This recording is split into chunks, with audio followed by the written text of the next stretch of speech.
अखोना तौजगदब total shutdown असिदा school college दुकान अतोप अतोप मार्केट लोन थिंगबीगदबनी नियम चुमना अखोना ओइबो खोंजंग चंगसेलेबसे आइन काइना चंगखिबजु याइबको खनर मतुंगदा अखोना हायर अथॉरिटी हाइजरे हाइजब हायर अथॉरिटी ताबीदबेदा ngasi मीटिंग तौसी खोसी हायरगा मखोय नाथाइरे थंबिरगा इमाइबेल सिंगु अमसुंग दुकान फमी मैमबु यामनो वाना ngahalaga awa bibigdamda अखोना ngasi कन हाइतारे पीएनदबगदमदा थुक्सरगा ngasi बनasi हौजबनी अदुगा अखोना तौजगदब टोटल सटडाउन असिदा स्कूल कॉलेज दुकान अतोप अतोप मार्केट लोन थिंगबीगदबनी अदुगा सिदा अखोगी एसेंशियल की कनो सर्विस दरकार लेबा हॉस्पिटल फार्मेसीस अदुगा वाटर सप्लाई गुम सुबदि अथिंग थमजदे अदुना मसीगी पोसीदा अखोना तालेब दाबी से हेक फंगजिबाबुदी खोय खोंजनसी हांदना लेपना चंगसेंगनी हाबसी मैम खता थमजनी चिंजंजरा सोरोक तंखाय थिंगगा खोइना ngasi हौजरिबा कनो से इहो से अतैगे मतनते अखोइना नहानदगी थौबान कथेन की से तांग 30 की नुंजिनदगी अखोइना चंगसिनजरक खोंजंगनेबको अदुबो अखोइना डेमोक्रेटिक ओइबा मवंगदा अखोइ खोंजंग असे चंगसिनजरकपनी अदुगा कनागी करी मत अखोइ मवाता दबिदा अखोइगी चंगफम थोपा अखोइगी यामना नॉर्मल दा अखोइगी चंगसिनजरकपनेबा मरकसिदा अखोइगी लोकल एमएलए दि अखोइगी दी एक सेमसिनी मंगोंदा चलगा हाइरुरे अदगी माना अमुक सेम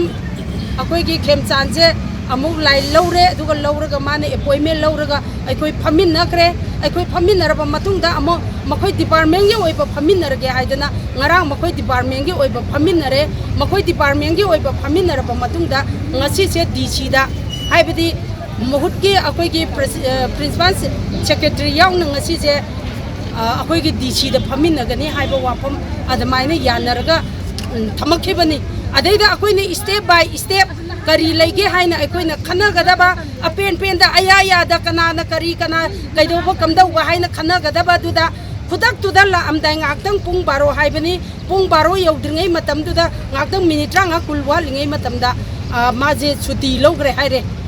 छुट्टी लौ नुमिनिनी की छुट्टी लौग्रे हाइरे मोटकी अखोइगी प्रिंसिपल सेक्रेटरी जे छुट्टी लौग्रे नुमिनिनी की हाइरे अदोय तारदी अखोइ कथे नुपी सिंजे लाइरि हैतबनी अदगी मान Moina कैदौबं ngamjaragadaги haibagi wakhalonda akhoi kathe nupi chingsida akhoi bitre tawbibase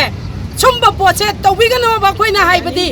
adoi dar yaning de ba khoina kathe nupi khoi chaunarabo kathe nupi mayam nang asi di lambi thachangane haina thonglai se ain gi wangbada mayam chatharakpa akhoina ngasi democratic niyom chumna akhoina oibu khongjang changselebase ain kaina changakhibachu yai bako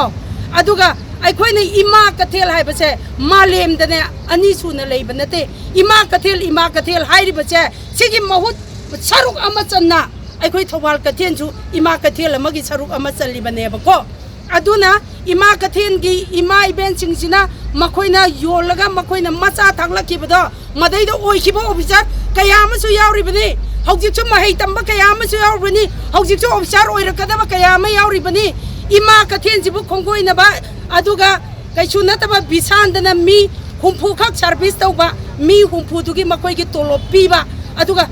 सोम अतै पैसाबुना मपालोमदा पुथोखिदौबा मयांगा सानरगा करबा तौरगा मपालोमदा पुथोखिदबा अदुगा अखोइगी इमा कथेंगिना मी लिचिंगने सिदैदा सिगदोरिबा मयामजिना करबार मचा तौबा सिंगसे करबार अचौ तौबा सिंगसिना योसनबसे अखोइ खांगागा लेबा ngamक्तरे अदुना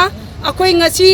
tang nipan gi ahing nongyai tang mapan gi tainaba sidane akoi yanadriba makai akoi Thoban district ki oina total shutdown akoi Thoban district ki oina total shutdown lak thokjare matam kaktaba da akoi lak thokjare masidai sida akoi gi club laibiriba adagi imma akoi gi maira paibi laibiriba akoi gi